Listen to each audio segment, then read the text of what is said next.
विकास का पता था कि विकास लेने आ रहा है, तो मैंने बोला था विकास बोल, तो हमने बोल दिया था विकास।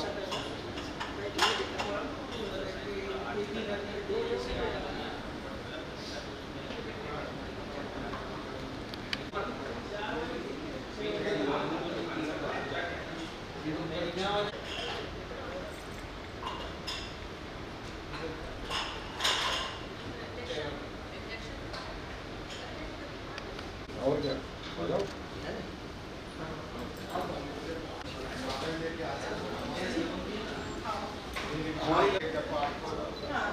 देखना आप पैसा हम तो 10 बजे पहुँच जाते हैं। पहले से वो महीना बुक करा दिया था, वो कर देंगे ना, फिर उस दिन को लेना लगे। 6 बजे सही हो गए थे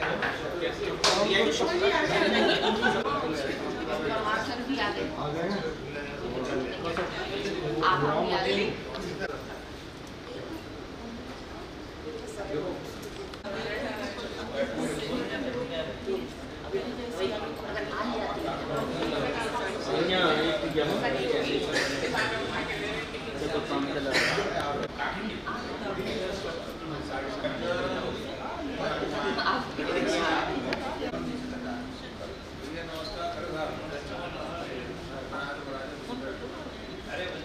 रास्ते में आने चाची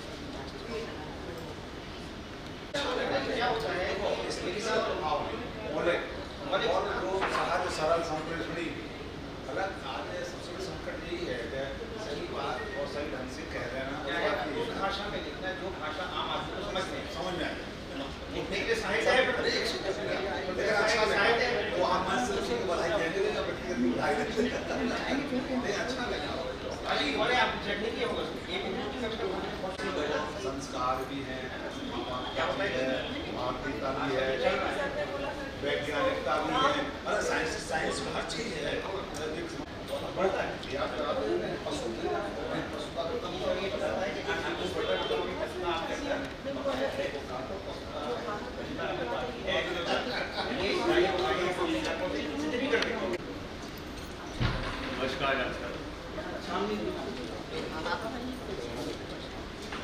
अरे भाई मेरे भाई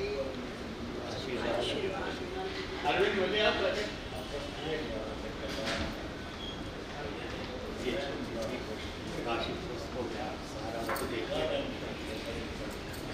बात की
संध्या सम्मानित मंच को मेरा नमन है।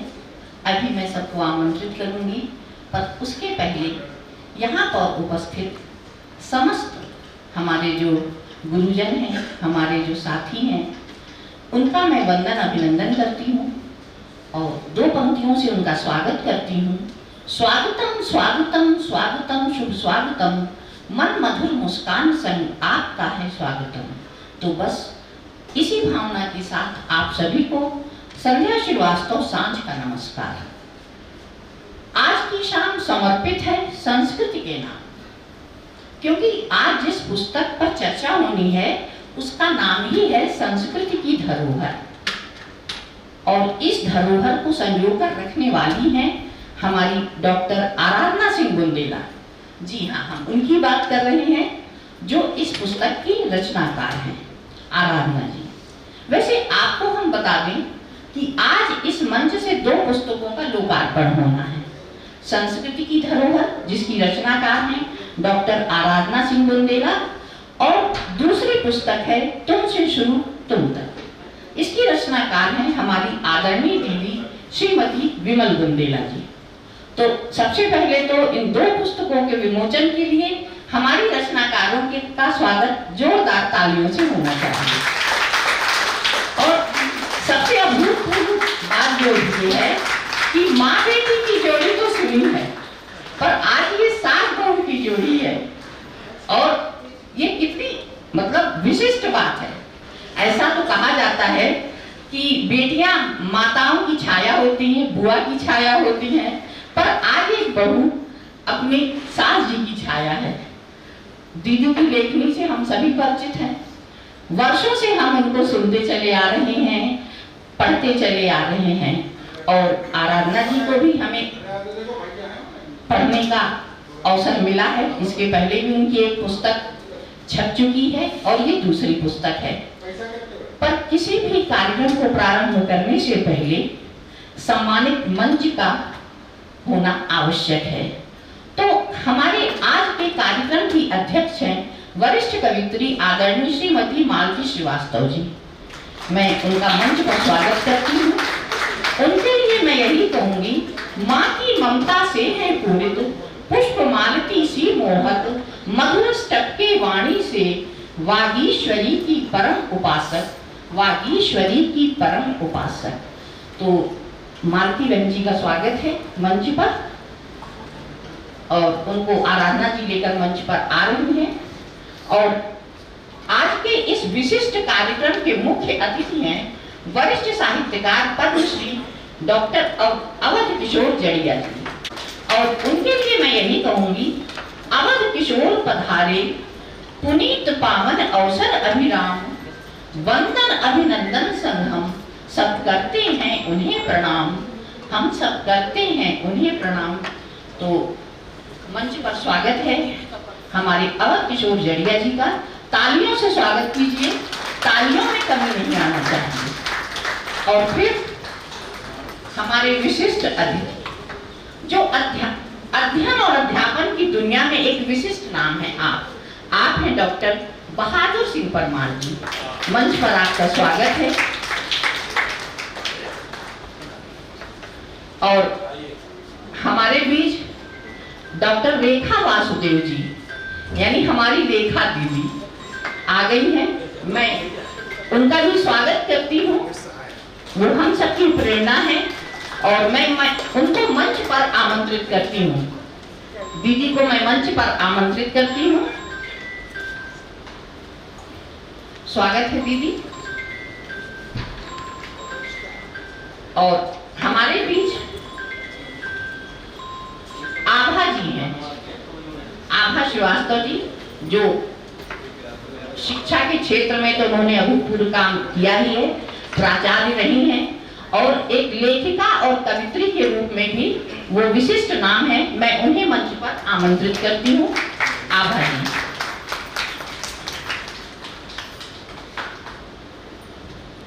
हमारे बीच अभिराम पाठक जी हैं,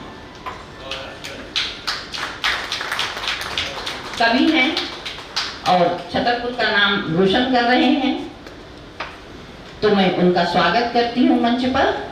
और इसके अतिरिक्त हमारे बीच हैं श्री विकास चतुर्वेदी जी। विकास चतुर्वेदी जी, मैं उनका मंच पर स्वागत करती हूँ, वंदन अभिनंदन करती हूँ। और भाई हमारी कुछ विशिष्ट अतिथि अभी आ नहीं पाई हैं किसी कारणवश, क्योंकि ग्रीष्म ऋतु तो है ही, तो इस मौसम में, लेकिन आभा जी है तो हम यही कहेंगे कि भाई इस मौसम में वो शरद की आभा बिखेर रही है मंच पर। और सबकी भावनाएं, संभावनाएं, संवेदनाएं जो हैं अभी सबके विचारों में हमें दिखाई देंगी।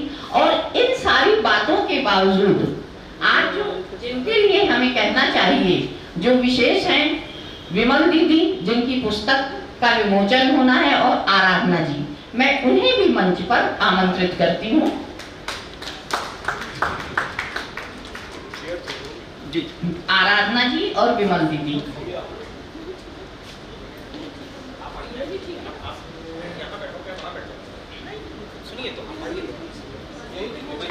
आशीर्वाद तो बहुत आवश्यक है। तो एक बात जो अतिथि मंच पर हैं, मैं उनका स्वागत, वंदन, अभिनंदन करती हूँ। और इसी के साथ यशपाल जी से निवेदन है और आराधना जी से कि हमारे अतिथियों को सरस्वती पूजा के लिए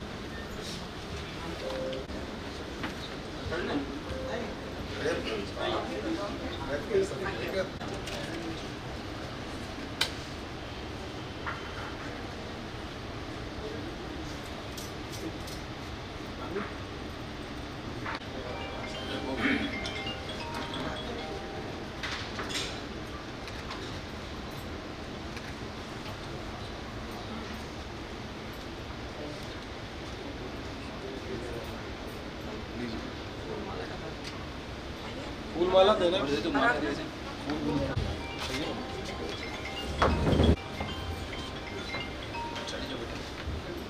ये माला लीजिए।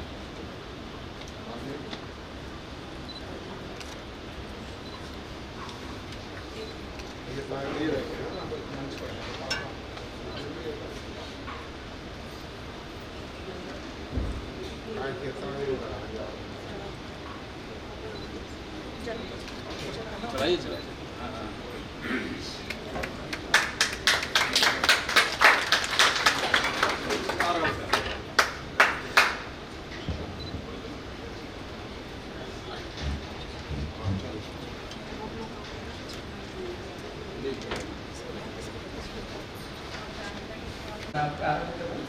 आप सभी का आशीर्वाद लेकर के मां शारदे नव ज्ञान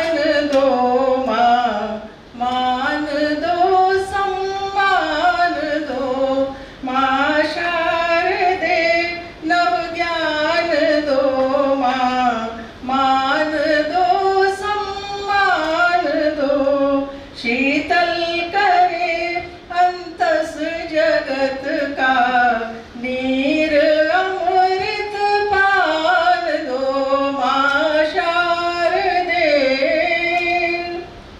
ज्ञान का दीपक जले उज्ज्वल सदा निमेष हो, ज्ञान का दीपक जले उज्ज्वल सदा अनिमेष हो। जिज्ञासु हो साधक सदा उल्लास का परिवेश हो। सिद्ध होवे साधनाएं, सिद्ध होवे साधनाएं, सिद्धि का वरदान दो मां शारदे। नव ज्ञान दो मां, मान दो सम्मान दो। कमल आसन तुम विराजो, कमल आसन तुम विराजो। तान सुर सुंदर सजे, गूंजते हो गीत सुरमय, धुन मधुर गति लय बजे। बाजती हो वीण मोहक, बाजती हो वीण मोहक। बस यही अवधान दो मां शारदे। नव ज्ञान दो मां, मान दो सम्मान दो। सत्कर्म और सद्भाव हो, निज देश पर अभिमान हो।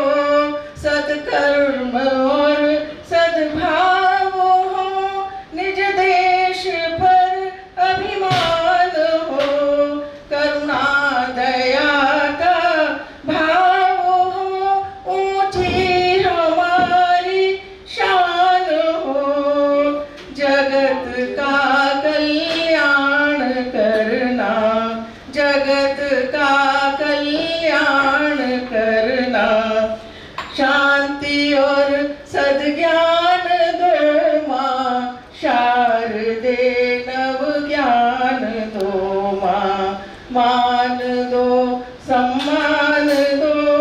शीतल करे अंतस जगत का, नीर अमृत पान दो मां शारदे। वरदान दो मां। हो चुकी हैं, तो उनके आशीर्वाद से अब हम कार्यक्रम को आगे बढ़ाते हैं। हमारे बीच जो हमारे अतिथि हैं, हम उनका स्वागत करते हैं। सर्वप्रथम आज जो हमारे कार्यक्रम की अध्यक्ष हैं मालती श्रीवास्तव जी, उनके स्वागत के लिए मैं विमल दीदी को आमंत्रित करती हूँ। विमल बुंदेला जी उनका स्वागत करेंगी शॉल से और माले। स्वागत वंदन संग अभिनंदन, पलक पावड़े दिखा रहे हम, आपका है अर्चन, आपका है अर्चन।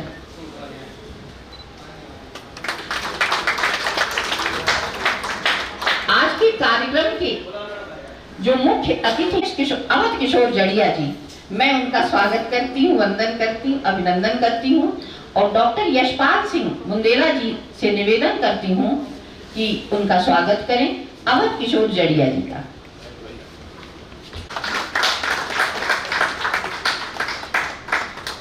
आदरणीय सुषमा दोसांझ मैडम जी से निवेदन है कि वो आगे की सीट पर आ जाएं। हम बहुत देर से निवेदन कर रहे थे, दीदी का आग्रह है कि आप आगे की सीट पर आ जाएं। तो तालियां तो स्वागत में बजती ही रहनी चाहिए। हम अपने अतिथियों के लिए कहेंगे, सफल साधना आज हमारी, आप पधारे हमरे आंगन, एक एक पल संजो संजो कर, अर्पित करते अपना मन, अर्पित करते अपना मन। तो हम सुमन आपको समर्पित कर रहे हैं।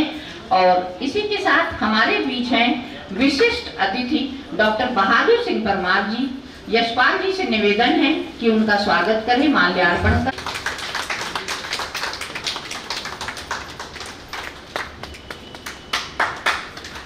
मैं उनका स्वागत, वंदन, अभिनंदन करती हूँ और उनके लिए मैं कहना चाहूंगी भावना विमल दीदी।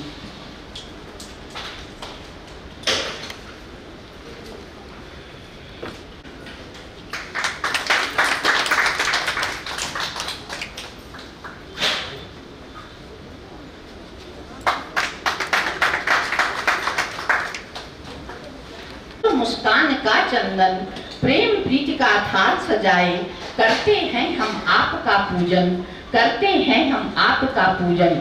और इसी भावना के साथ आभा श्रीवास्तव जी का स्वागत डॉक्टर आराधना जी करें। आराधना जी से निवेदन है कि आभा श्रीवास्तव जी का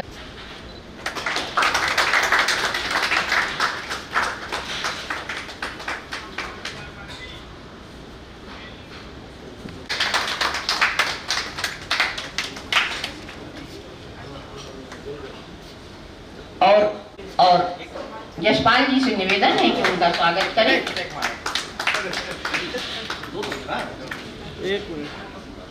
और हम अपने सभी अतिथियों के लिए यही कहना चाहेंगे, आज और बीते कल के अनुराग साथ करते हुए अर्चन, सुख आनंद जीवन हर्ष से है आपका अभिनंदन, है आपका अभिनंदन। आदरणीय प्रिय संध्या जी, सांझ आराधना, डॉक्टर आराधना संध्या जी का स्वागत।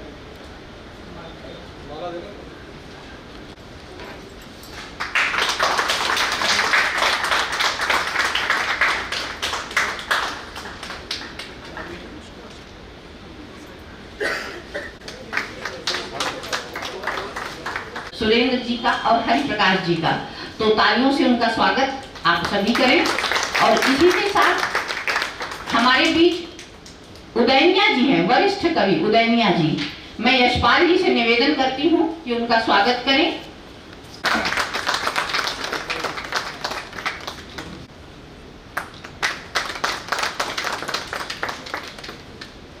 और उनकी सबकी प्रेरणा भी है, यशपाल जी से निवेदन है कि उनका स्वागत करें।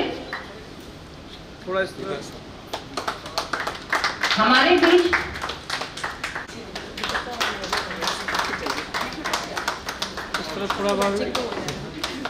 थोड़ा सामने हमारे भी वहीं से, तो आराधना जी से निवेदन है कि उनका स्वागत करें।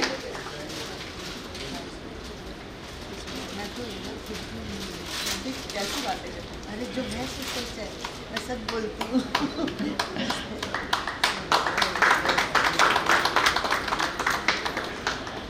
निवेदन है कि उनका स्वागत करें सुरेंद्र सिन्हा जी।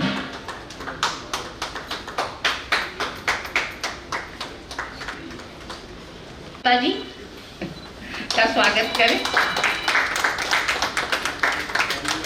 बहुत ही मधुर स्वर अभी सरस्वती वंदना हम सब ने सुनी, और पुष्पा पाठ का स्वागत करें। हमारे बीच और मन थोड़ा सा ऐसे थोड़ा सा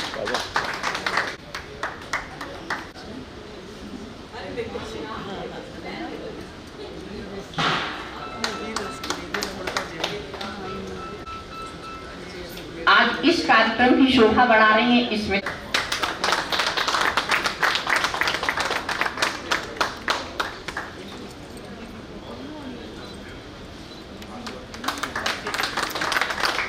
हमारे बीच मौलाना यशपाल जी से निवेदन है कि जो भी वरिष्ठ कवि हमारे बीच, उनका भी वंदन अभिनंदन है। आराधना जी से निवेदन है कि माल्यार्पण कर उनका स्वागत करें। और अब आज जिनकी पुस्तक का विमोचन है, मैं चाहती हूँ आराधना जी विमल दीदी का स्वागत।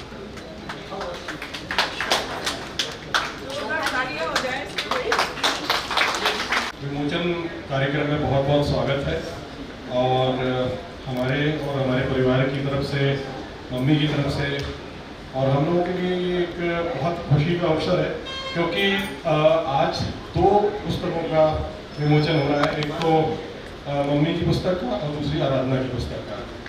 तो मैं स्वागत करता हूँ सबसे पहले हमारे कार्यक्रम की अध्यक्ष श्रीमती मानसी श्रीवास्तव मैडम का, जो जिनका हमेशा हम लोगों के लिए प्रेम रहा है। स्वागत है पद्मश्री श्री जड़िया जी का, जो आज के मुख्य अतिथि हैं।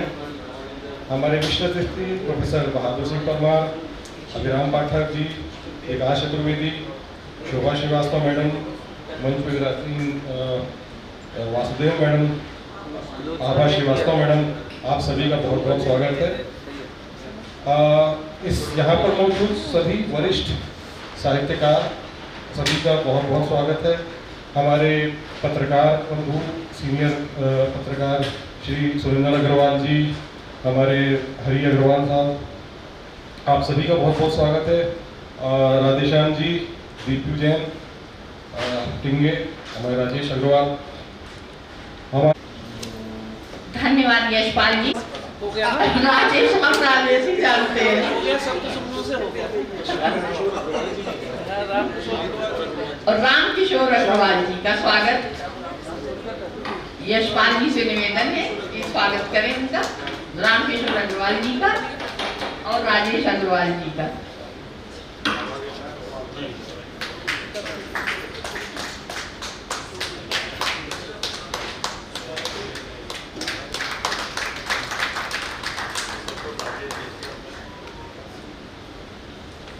तो अब वो समय आ गया है। सर्वप्रथम विमल दीदी की पुस्तक तुमसे शुरू तुम तक, उसके लोकार्पण के लिए हम अतिथियों को आमंत्रित करते हैं।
तो ये दीदी की पुस्तक थी, एक बहुत ही मनोहारी काव्य संग्रह है। अभी ज्यादा तो नहीं मैंने देखा, लेकिन जितना भी देखा अभी यहीं पर, तो मैंने पाया कि दीदी ने अपने मन के सारे भाव उसमें निचोड़ कर रख दिए हैं। मन की जो भी इच्छाएं हैं, जो भी भावनाएं हैं, जो भी संवेदनाएं हैं, चाहे वो प्रकृति प्रेम हो, चाहे बच्चों से प्रेम हो, चाहे जीवन साथी से प्रेम हो, सब कुछ कहना चाहिए, माँ शारदा की वंदना से ये पुस्तक शुरू होती है और बस उसी के साथ उसका शुभारंभ होता है। और अब जो दूसरी पुस्तक है संस्कृति की धरोहर, जिसकी रचनाकार हैं डॉक्टर आराधना सिंह बुंदेला, उसका लोकार्पण हो रहा है।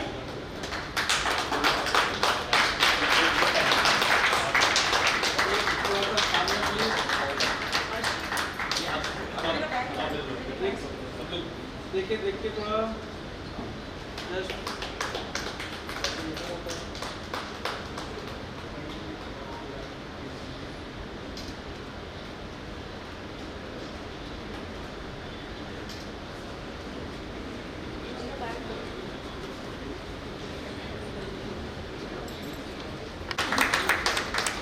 तालियों से स्वागत कीजिए कि ये आराधना जी का दूसरा काव्य संग्रह है। पहला काव्य संग्रह था उनका गुजरता वक्त ठहरते पल, उसमें भी हम सब उपस्थित थे और उनकी लेखनी को तब हमने समझा और पढ़ा भी है। और एक बहुत ही अच्छी बात है कि एक वरिष्ठ स्त्री रोग विशेषज्ञ के साथ साथ वो किस तरह से लोगों के दिल से जुड़ी हुई हैं, तभी तो उन्होंने सब कुछ अपनी रचनाओं में उतार दिया है। 101 रचना है इसमें। शुरुआत होती है एक बहुत ही सुंदर शीर्षक की रचना के साथ।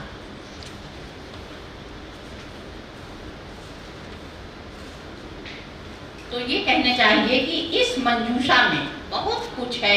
ये जो पिटारी है इनकी रचनाओं की, इसमें सबके आशीर्वचन तो हैं ही, पर वास्तव में संस्कृति की धरोहर है ये और भावों का महकता हुआ मधुबन है। हम ये कहना चाहेंगे इनकी रचनाएं अपनी कलम से अपनी बात जो इन्होंने लिखी हुई है उसको पढ़कर ही इनकी संवेदनशीलता का आभास हम सबको हो जाता है।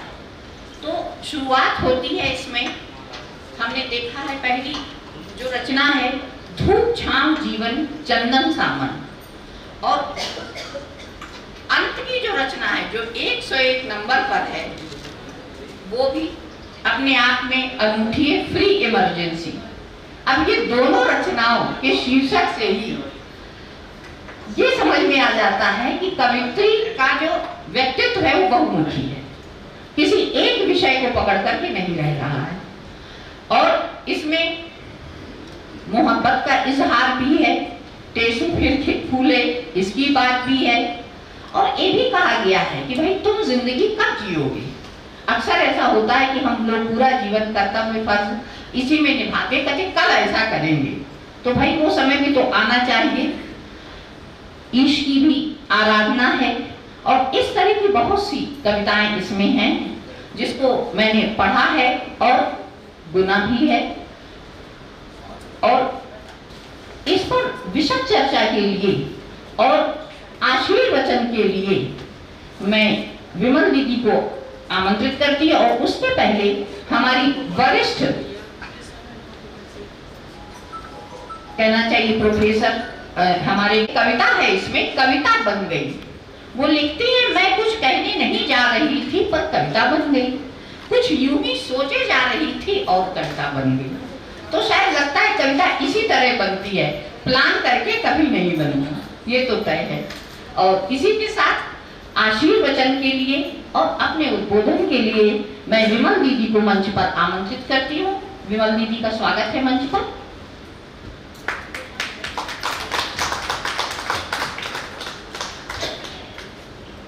आदरणीय मंच का विषय है डॉक्टर आराधना, मेरी बेटी, मेरी पुत्रवधू। इनकी दूसरी पुस्तक संस्कृति की धरोहर आई है और मेरा बहुत बहुत कोटि आशीर्वाद जितना है सब आशीषों के फूल है जो कि मैं उनको दे रही हूँ कि इसी तरह से उनकी लेखनी चलती रहे। उनकी रचनाएं बहुत ही भाव प्रधान है। कुछ कुछ रचनाएं हैं जो कि बिल्कुल सफ़र हुआ रेल का सफ़र में जिसका जो स्टेशन आया वो उसमें उतर गया, और अपने दोनों पापाओं की स्मृति में उनने जो कविताएं लिखी हैं, एक डॉक्टर होने के नाते उनने जो अनुभव किया है उसकी रचनाएं हैं। और ऐसे पल पल जीवंत रचनाएं हैं जो जो उनने महसूस किया, जो जो उनको उनके थोड़ा सा चुभा, जैसे उनका है कि भाई डॉक्टरों से है कोई भगवान तो नहीं है। बहुत अच्छी रचना है, जो उनको लगा संवेदना उनकी गहराई और उनने रचनाएं लिखी है, बहुत अच्छा लिखती है। शब्द भाव को उजागर करते हुए आते हैं, बहुत सरल शब्द हैं और भावप्रवण उनकी जो भाषा है, तो मैं उनको फिर से बहुत बहुत आशीर्वाद दोनों को देती हूँ, यशपाल को भी और आराधना को, दोनों को उनके सहयोग से और उनकी लेखनी चली है, दोनों को बहुत बहुत आशीर्वाद और शुभकामनाएं। और दीदी से निवेदन है कि वो अपनी पुस्तक के विषय में भी कुछ कहें। मेरी पुस्तक भी मैंने सोचा नहीं था कि इस समय आ जाएगी, लेकिन पता नहीं कैसे आ गई। बहुत दिनों से लिख के डायरी में लिखी जा रही थी और 1 साल तक जब हम लोग दिल्ली में रहे तो डॉक्टर बुंदेला कहते थे कि लाओ मैं यहाँ फुर्सत हूँ तो बोलती जाओ, मैं टाइप कर देता हूँ। तो कुछ समय क्योंकि वो अस्वस्थ थे तो मेरा मन नहीं करता था, तो मैं कहती कि मेरा मूड नहीं हो रहा है, फिर बाद में करती। तो ये समझिए आप कि प्रेरणा ही हुई कि नहीं, ये जो बिखरा हुआ जो साहित्य है इसको मैं समेट के पुस्तक के रूप में ले लूँ। मैंने सोचा नहीं था, लेकिन माँ शारदा, माँ सरस्वती का आशीर्वाद से मेरी पुस्तक आ गई और जैसी भी है आप लोगों को अभी प्राप्त होगी। तो ये तो आपको निर्णय करना है कि कैसी पुस्तक रचनाएं हैं। मैं अपनी एक कविता रचना सुनाती हूँ मेरे मोबाइल में।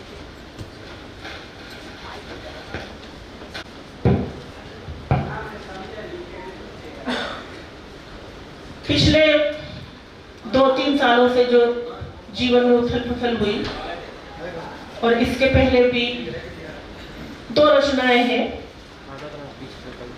पहले 2 लाइनें माँ सरस्वती के लिए कि विनय और वरदान भाव में माँ बेटे सा नाता है, विनय और वरदान भाव में माँ बेटे सा नाता है, चरणों को धोने वाला ही चरणामृत पा जाता है, चरणों को धोने वाला ही चरणामृत पा जाता है। तो मैंने माँ सरस्वती के चरण ही धोए हैं, ज्यादा तो मैं नहीं लिख पाती हूँ। पहले 2 पंक्तियां आपको बोलती हूँ कि हवाओं को तो बहुत खतरनाक तेवर थे, हवाओं के तो बहुत खतरनाक तेवर थे, मेरा दीपक था उसे यूं ही ना बुझ जाना था। हवाओं के तो बहुत खतरनाक तेवर थे, मेरा दीपक था उसे यूं ही ना बुझ जाना था।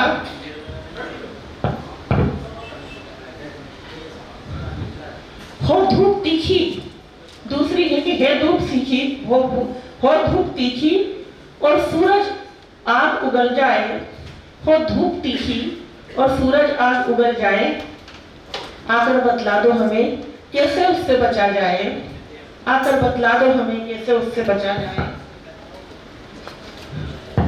2 पंक्तियां और है। जरा सी आंच में रह रह कर पिघल जाता है, जरा सी आंच में रह रह कर पिघल जाता है, ये मेरा दिल है तेरे दर्द में जल जाता है, ये मेरा दिल है तेरे दर्द में जल जाता है। फिर 2 पंक्तियां हैं कि भीड़ कितनी भी लगा लो आसपास अपने, भीड़ कितनी भी लगा लो आसपास अपने, बुरे समय में अपना ही काम आता है, बुरे समय में अपना ही काम आता है। जब घबराता है दिल मेरा परेशानियों से, जब घबराता है दिल मेरा परेशानियों से, धीरे से आकर कोई मुझे हौसला दे जाता है, धीरे से आकर कोई मुझे दिलासा दे जाता है। मैं हारी नहीं हूं क्योंकि तू मेरे साथ है, मैं हारी नहीं हूं क्योंकि तू मेरे साथ है, वरना देखा है पर्वत भी टूट जाता है। मैं हारी नहीं हूं क्योंकि तू मेरे साथ है, वरना देखा है पर्वत भी टूट जाता है। अब एक रचना और आप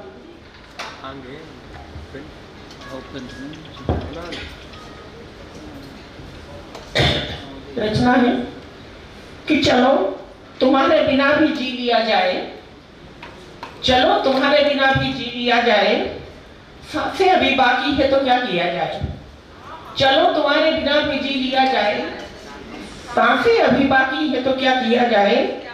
कुछ निगाहों में प्रेम देखा है, कुछ निगाहों में प्रेम देखा है, चलो उनके लिए भी कुछ किया जाए, चलो उनके लिए भी कुछ किया जाए।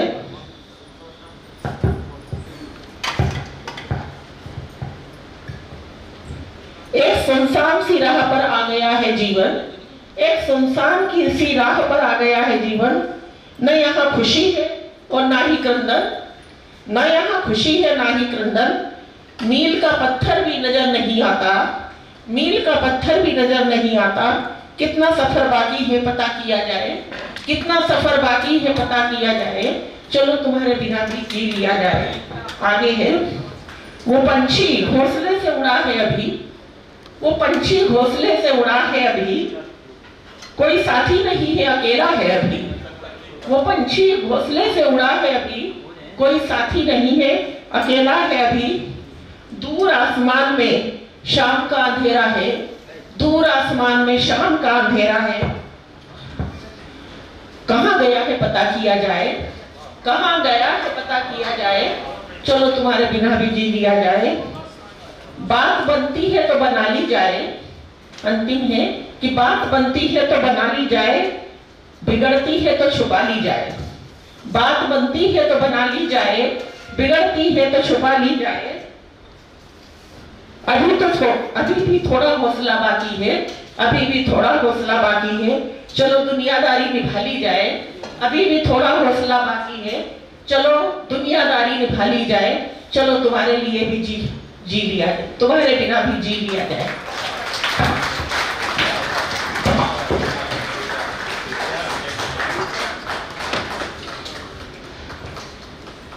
सुंदर बात कही दीदी ने। दीदी के सुवचनों से हम सब अनुग्रहित हुए और उनकी सुंदर सुंदर कविताओं का आनंद भी हमने लिया। और इसी के साथ कार्यक्रम को आगे बढ़ाते हुए मैं परमार सर को आमंत्रित करती हूँ आशीर्वचन के लिए। परमार सर, स्वागत है।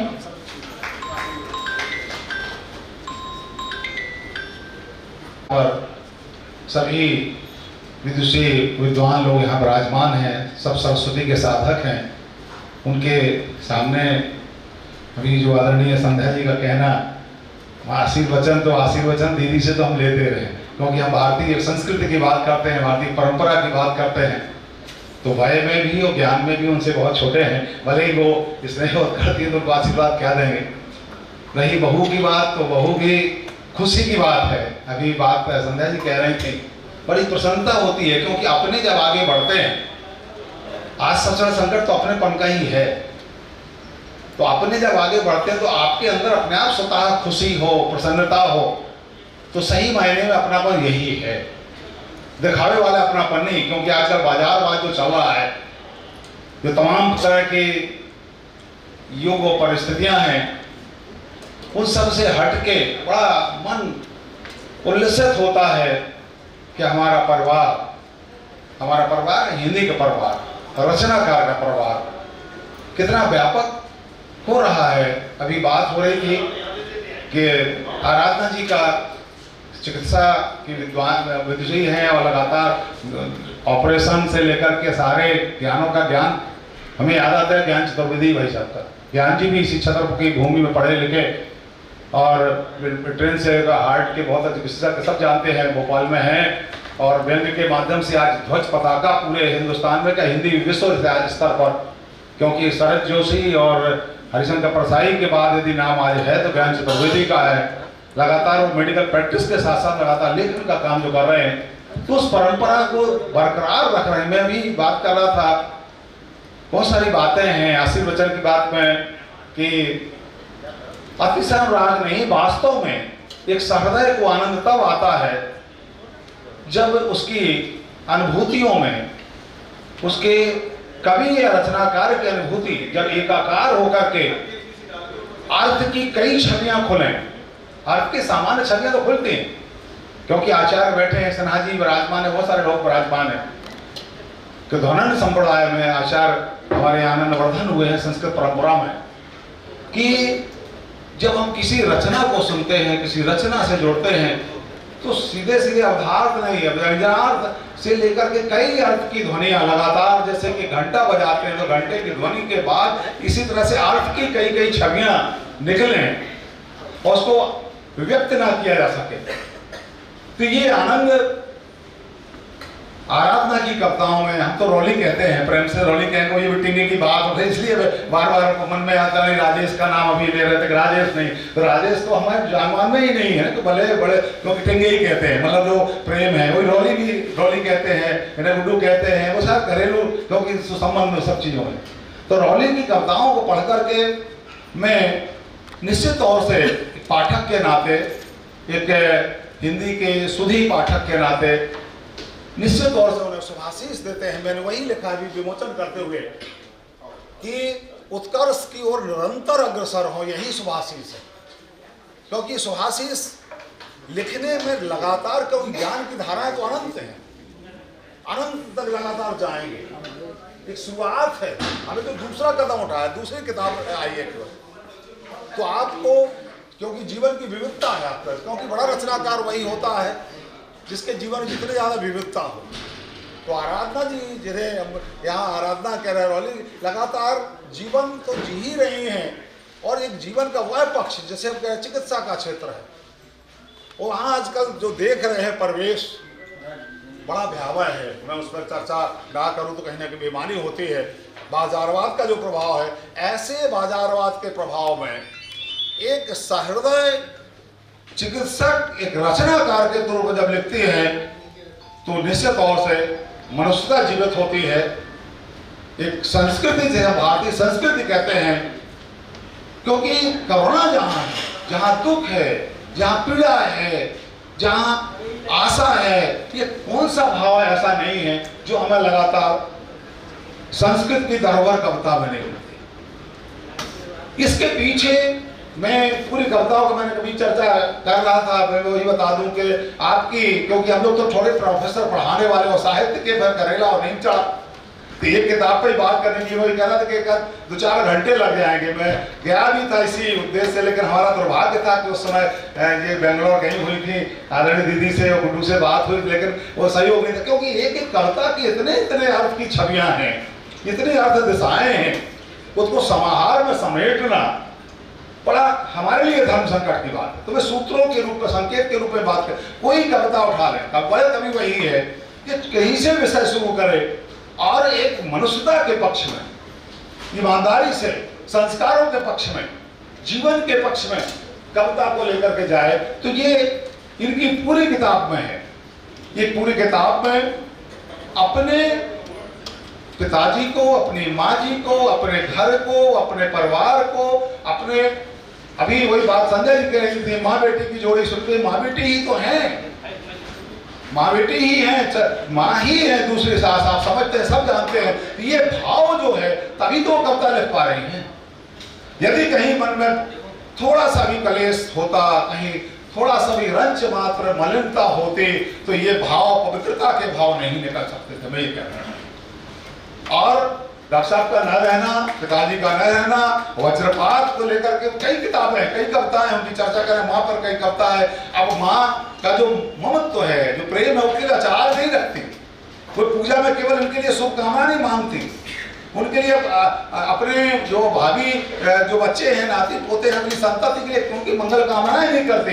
उनके पीछे पूरी भारतीय परंपरा है जो कविताओं में कहीं ना कहीं मेरे को देखने को मिलती है। तो मैंने वही कह रहा था कि एक एक कविताओं पर बात करेंगे, बहुत लंबा समय चाहिए, और हमारे बीच में बड़े बड़े विद्वान यहाँ विश्व यहाँ बैठे हुए हैं, बहुत सारी चीजें, एक ही कविता सहयोग है, बहुत सारी कविताएं, कितने नंबर आए इसी कविता की चर्चा में। आज जितने लोग बैठे हैं लगभग 80% इसी परेशान है, बच्चे हमसे ज्यादा दबाव में बच्चे जी रहे हैं। और बच्चे क्यों जी रहे हैं कि हमारे गार्जियन इतने प्रेशराइज किए हैं कि नहीं 99% नो क्यों नहीं आए, उसके पड़ोसी के 94, उसके 98 आए हैं, तुम्हारे 94 क्यों आए, उसके नहीं करे तो फंसने से पास हो गए। ये जो है उस पूरी कविता को लेकर के आप देखते आए, माँ बाप ले तो अनुभव ढंग से लेते हुए लास्ट में जाती है। तो क्यों लाइनों को मैं कोट कर दूं कि हमारे समाज में बस दिखावे की होड़ है। आराधना लिखती कविता बीच में आया है, ये बहुत बड़ा संकट, ये मर्द को पकड़ा है। हमारे समाज में बस दिखावे की होड़ है, कौन जाने बच्चों की तन्हाई में कितने अंधेरे मोड़ है। ये लिखने का मादा बहुत निश्चित तौर से दिल की गहराइयों से हम उन्हें शुभाशीष दे सकते हैं, उम्र में बड़े के नाते। वो लिखते हैं आपके मन में क्या है ये कोई नहीं पूछता, कड़ी मेहनत करो और लड़ो जैसे युद्ध हो जीतना। ये मोटो है, ये जीवन का संदेश है जो कविता के अंदर मिलती है। 3 वाक्य हैं, कड़ी मेहनत करो और लड़ो। ये आज खत्म हो रहा है। हम ठकुर सुहाती में हो गए, बुरा न लग जाए सामने वाले को, लड़ने का मातहत हो चुके हैं। आप इतने नीचे अपने स्वार्थों से समझौता परस्त हो गए हैं, बुराई को इतने डरने लगे हैं कि लड़ने का भाव ही भूलते जा रहे हैं। जब लड़ेंगे नहीं तो आप आगे बढ़ेंगे भी नहीं। तो ये भाव इसमें कविताओं में बीच में आया है कि कड़ी मेहनत करो और लड़ो जैसे, इतना भी काम नहीं करते और आगे कहते हैं जैसे युद्ध हो जीतना। जीवन में समर्था जो सफलता है वो युद्ध के बतौर ही तो है। हर कर्म आपके लिए इस डेडिकेशन से संपूर्णता के साथ जब आप करोगे, ये सारी चीजें इस तरह की बहुत सारी बातें इसमें आई हैं। जैसे मेरी पसंदीदा पोशाक, आज का आपा धापी भरा जीवन क्या चल रहा है, मैं कहने की बात नहीं है। बेटियां, बहुएं और हमारी दीदियां, सब बड़े बुजुर्ग बैठे हैं, भाई सीनियर बैठे। ये नगरता के नाम पे, बाजारवाद के नाम पर कपड़ों की कमी नहीं है, लेकिन बाजारवाद और प्रलोभन के नाम पर कैसे हम वस्त्र फेंक रहे हैं। लेकिन ऐसी परिवेश में आराधना या कवित्री लिखती हैं कि हमारी पसंदीदा पोष केवल है तो साड़ी। जो आजकल की नई पीढ़ी बच्चों कहते नहीं साड़ी बहुत परेशानी होती, हमें सलवार सूट सीना है, हमें तो मैक्सी पहनना है। इसी में घरों में लड़ाई होती है। कई घरों में मैं देखता हूँ मध्य वर्ग में कि मैक्सी नहीं पहनने देती हमारी उम्र साथ। अरे भाई, तो जो ये सारी कविता पूरी लंबी कविता है, आप उसको समझिए कि मेरी पसंदीदा पोशाक है। तो कहते हैं लास्ट में इसी में एक लाइन बात करें, साड़ी सिर्फ पोशाक नहीं है, एक प्यारा सा एहसास है कई दीवाने दिलों का, ये हमारी संस्कृति और विरासत का सम्मान है। ये कहना ये हमारी संस्कृति और विरासत का सम्मान भी है। इसको पहनने वाली नारी का ये अभिमान भी है। ये नारी का अभिमान यदि है तो आप कोई भी पोशाक आपको गौरवान्वित कर सकती है। और हीनता का भाव है, चाहे भाषा के संदर्भ में हो, चाहे वेशभूषा के संदर्भ में हो, वो समाज को रसातल की ओर ले जाता है। तो ऐसे अनेक भाव लगातार आपको देखिएगा कि इसमें कई भाव हैं। संस्कृति के हैं, सद्भाव के हैं, संघर्ष के हैं, आशा के हैं। जीवन में किसी दुखों से हारना नहीं है, दुखों से घबराना नहीं है और सुखों से उड़ना भी नहीं है, समभाव से रहना है। तो इसमें कई कविताएं ऐसे इनमें लिखी हैं। और ऐसे में भी राम तुम्हारा एक राम, मतलब आस्था के धरातल पर हम देखें तो अद्भुत समन्वय भाव, गहराई से कृष्ण का लगातार कई रूपों में कृष्ण की चर्चा आई है कविता में। राम की चर्चा आई है, दुर्गा की चर्चा आई है। हमारे जो रचे बसे तमाम लोक नायक, लोक देवियां हैं, वो सब हमारी इस कविता की पुस्तक में कहीं ना कहीं दिलदर्शित हैं। क्योंकि वो सच्चे जो मध्यवर्गीय हमारी स्त्रियां कह सकते हैं, भारतीय स्त्रियां कह सकती है, वो सब का कहीं ना कहीं प्रतिनिधित्व करती है ये पूरी कविताएं। इसीलिए मैं कह रहा हूं कि मुझे आशा ही नहीं, पूर्ण विश्वास है कि ज्यादा कुछ तो नहीं, लेकिन एक, क्योंकि किसी का तुलना करने से एक कोई तुलने की जरूरत ही नहीं है। वो जो आराधना है वो किसी से तुलना नहीं कर सकते आप, और करना भी बेमानी है।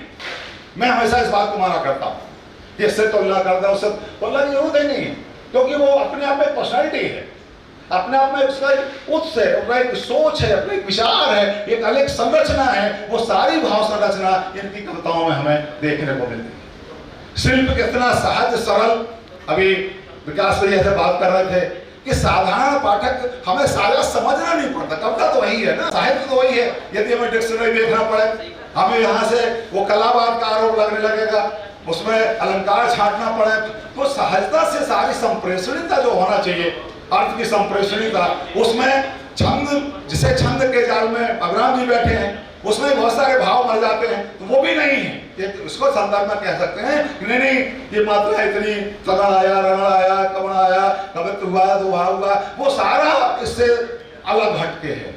क्योंकि जो आज लिखा जा रहा है वो कहीं ना कहीं इन सारी चीजों को हम इसमें देखते हैं।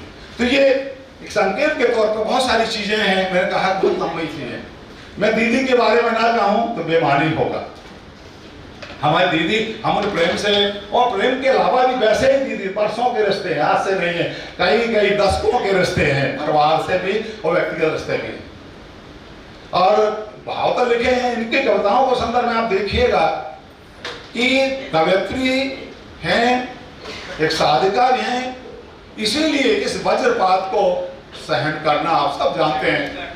जो अंतस में डॉक्टर साहब को आप सब जानते हैं, व्यक्ति जीवन में नहीं जाना चाहूँ, हमें भी रुलाई जाती है, बहुत सारे संबंध गहराई से रहे हैं, उसको वज्रपात को झेलना और झेल करके रचनारत रह करके साहित्यकार को रचना कविता दुखों में संबल देने का काम करते हैं। तो संबल कविता ने आपको दिया है और इसीलिए मुझसे कहा था कि आपको छपवाइए, लिखना बंद नहीं करना। और इस बात को माना मैं दावे से कहता हूँ, ये इस बात ने दीदी ने हमारी बात को स्वीकार भी किया और लिखते भी नहीं लगातार उसके संदर्भ में। तो इनके कई थोड़ा सा रूप तो बदला है, आध्यात्म की ओर आई हैं, क्योंकि बहुत सारे जीवन के रंग इसमें भी हैं गुलदस्ता की तरह। कई कविता में आप जाएंगे तो इसमें भारतीय मन का भक्ति भाव है,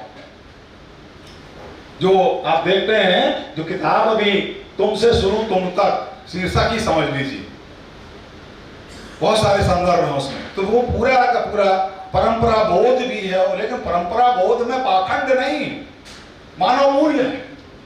पाखंड का कहीं समर्थन नहीं मिलेगा आपको, आप देखिएगा उसको संदर्भ में।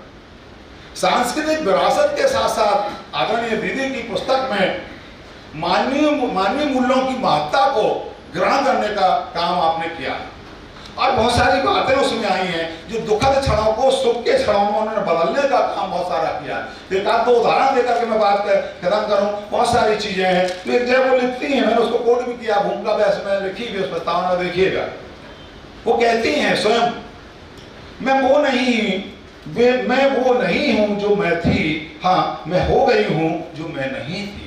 आप देखिए, मैं वो नहीं हूं जो मैं थी, हाँ मैं जो हो गई हूं जो मैं नहीं थी, कुछ अपनी सी, कुछ पराई सी, कुछ शांत सी, कुछ बौखलाई सी। ये सारे भाव इस पूरी कविता संग्रह में आपको देखने को मिले, क्योंकि उस मना स्थिति से गुजरना एक भारतीय नारी के लिए, उस आस्तिक नारी के लिए, उस मुखिया नारी के लिए जिसने जिम्मेदारी सूर्य से लेकर के कितना व्यक्तिगत जीवन आप सब जानते हैं, क्या जीवन रहा डॉक्टर साहब का, हम सबका छपा नहीं है, और किस ढंग से उस परिवार को संभाला और कहां तक लेके आए।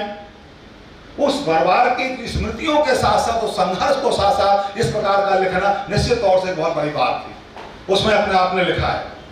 तो ये सारी चीजों को लेकर के विपदाओं बाधाओं को संघर्ष संभालते हुए उन्होंने दो लाइनें और लिखी हैं, इसी में आई हैं।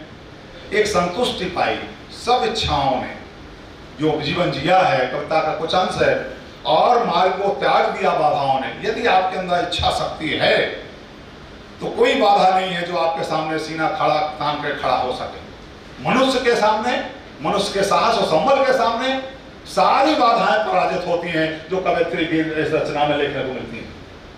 वो लिखते हैं, विपदा तो आई जीवन में बहुत बड़ी, साथ दिया आस्था की दिव्य धारणाओं ने। ये बड़ी बात, ये महत्वपूर्ण है आज के जीवन में। हमारे पास जो आस्था और दिव्य धारणाएं जो भी हैं, उन दिव्य धारणाओं में यदि आपके पास आस्था है तो बाधाओं की हिम्मत नहीं है कि आपका कुछ बाल बांटा कर सके। तो यदि कहीं मार्ग में हम डगमगाते हैं, इतबट करते हैं, संशय आता है, तो आपकी आस्था डगेगी, तो दुख तो निश्चित तौर से, क्योंकि मनुष्य का जीवन ही है। आप धर्म की भाषा से जाएं, वैसे ही जाएं, तो कहीं ना कहीं मृत्यु लोक ही उसमें व्याख्या करें तो कहीं ना कहीं सुख और दुख के उसके संदर्भ में, दुख तो जीवन की अनिवार्यता है, लेकिन उसको जिया कैसे?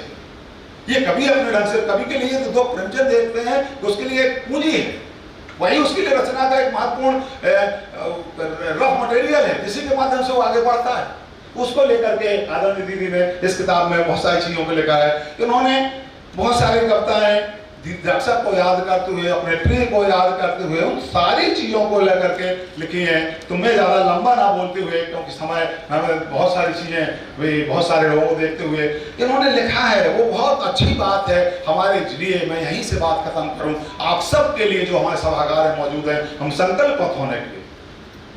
वो कहते हैं, आजकल क्या करना है आपको, हमको निर्जरणी बनकर बहना है। निर्जरणी क्या है? पानी का बहना। पानी अपने लिए नहीं, निर्जरणी नदी अपनी खुद पानी नहीं पीती, कोई झरना खुद पानी नहीं पीता, कोई तालाब अपना पानी नहीं पीता। तो आपको जीना कैसा है? निर्धन बनकर रहना है और पुष्प पुष्प सुरभित करना है।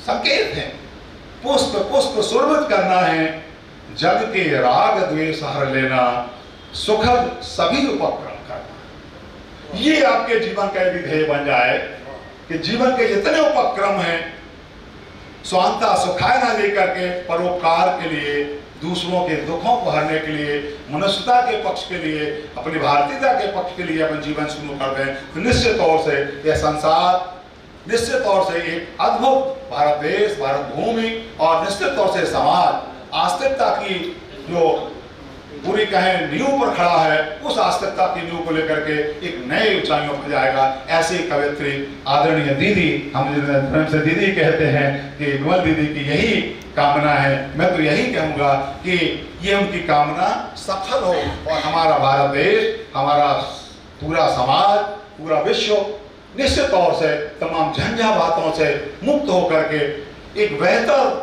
मनुष्यता के पक्ष में खड़ा हो। तो ये कवित्री के लिए, हम सब के लिए, हमारे सभी लोग जितने बैठे हैं, जो संवेदनशील मनुष्य हैं, रचनाकार हैं, जो नहीं हैं, जो जिस कर्म में हैं, यदि ईमानदारी से अपना रचना को करते रहें तो एक बहुत बड़ी उपलब्धि होगी। ये हमारे लिए शिक्षा होगी। मैं इन्हीं शब्दों के साथ आदरणीय दीदी के चरणों में नमन करता हूँ और बहू को, प्रवली को बधाई और शुभाशीष देता हूँ कि मैं निश्चित तौर से ऊंचाइयों को छुएं, स्पर्श करें। हमारा नाम छतरपुर का नाम होगा, मेडिकल पेशे का नाम होगा, उनका नाम तो होगा ही होगा, पूरे जगत का नाम होगा वो इस सब चीजों से। क्योंकि ये कलंक होता है कि ठाकुरों के यहाँ पढ़ने लिखने का काम ही नहीं है, तो हम लोग को नॉर्मल लोग हैं, तो चाहे दीदी हो चाहे आराधना हो, कि उस कलंक को मिटाने का काम करेंगे। तो निश्चित तौर से हमारे परिजनों का एक सीना फक्र से ऊंचा उठेगा। शुभाशीष, धन्यवाद, जय हिंद, जय भारत।